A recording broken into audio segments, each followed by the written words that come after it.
জিন ভূত তাড়ানোর নামে তরুণীদের সঙ্গে শারীরিক সম্পর্ক গড়া এবং সেই ছবি ধারণ করে ব্ল্যাকমেইল করা, রাজধানীতে এমন কুকর্ম চালিয়ে আসছিলেন ভণ্ড আলেম আহসান হাবিব পিয়ার। শুধু তাই নয়, দুরারোগ্য ব্যাধিতে আক্রান্ত দরিদ্র মানুষের সহায়তার টাকাও আত্মসাৎ করত এই প্রতারক।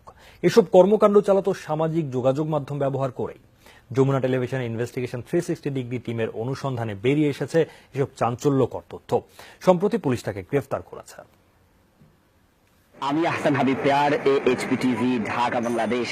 তিনি নিজেকে ফ্রিল্যান্সার সাংবাদিক দাবি করেন। নিজে না ঘুমিয়ে সন্তানের হাতটাকে বুকে জড়িয়ে প্রতিবেদন প্রচার করেন ইউটিউবে, ফেসবুকে। উদ্দেশ্য দুরারোগ্য ব্যাধিতে আক্রান্ত দরিদ্র মানুষকে সহায়তা করা। কিন্তু এর আড়ালে যে তিনি প্রতারণার ব্যবসা ফেলেছেন সেটি বেরিয়ে আসে যমুনার অনুসন্ধানে।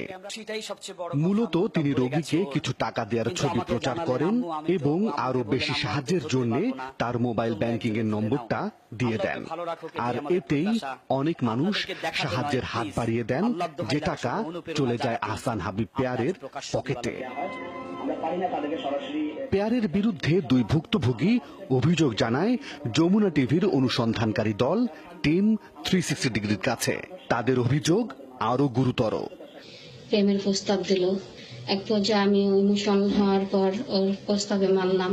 এরপর আমার সঙ্গে বিভিন্ন ধরনের কথা বলে, ভালোবাসার কথা বলে, সেক্সের কথা বলে আমার থেকে টাকা নিল। বেশ প্রায় 5 লক্ষ টাকাও আমার থেকে নিছে। তারপর সুযোগ বুঝে অনৈতিক সম্পর্ক গড়ে ভিডিও করে রাখেন, আর এটি দিয়েও চলে ব্ল্যাকমেইল। অনেক মেয়েদেরও জিম্মি করে মেয়েদেরকে ব্ল্যাকমেইল করতেছে যে তোমাদের ভিডিও আমাদের কাছে আছে, এই ভিডিও আমরা প্রকাশ করে দিব যদি টাকা না দাও। এসব অভিযোগ পেয়ে দীর্ঘ 7 মাস ধরে চলে অনুসন্ধান। তার ব্যক্তিগত কম্পিউটার থেকে উদ্ধার করা হয় শতাধিক পর্ন ভিডিও।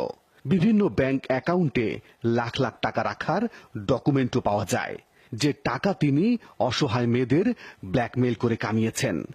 এই অনুসন্ধানে যমুনা টিভিকে সহায়তা করে গোয়েন্দা পুলিশ। আমি কিছু জিনিস দেখলাম যে তার এটা পাবলিক করার কিছু প্রয়াস আছে, সেগুলো কিছু বিনিময়ে তার এটা চাঁদাবাজিরও একটা এক ধরনের প্রকার। তো এগুলো অনলাইন চাঁদাবাজি, এগুলোকে আইসিটি একটা আছে, আমাদের পর্নোগ্রাফি একটা আছে, এগুলো বিষয়ে আমরা ব্যবস্থা নিয়ে নিচ্ছি। ইতিমধ্যে আহসান হাবিব পেয়ারকে গ্রেপ্তার করা হয়েছে। দায়ের করা হয়েছে পর্নোগ্রাফি, প্রতারণা সহ 3টি মামলা। যমুনা নিউজ, ঢাকা।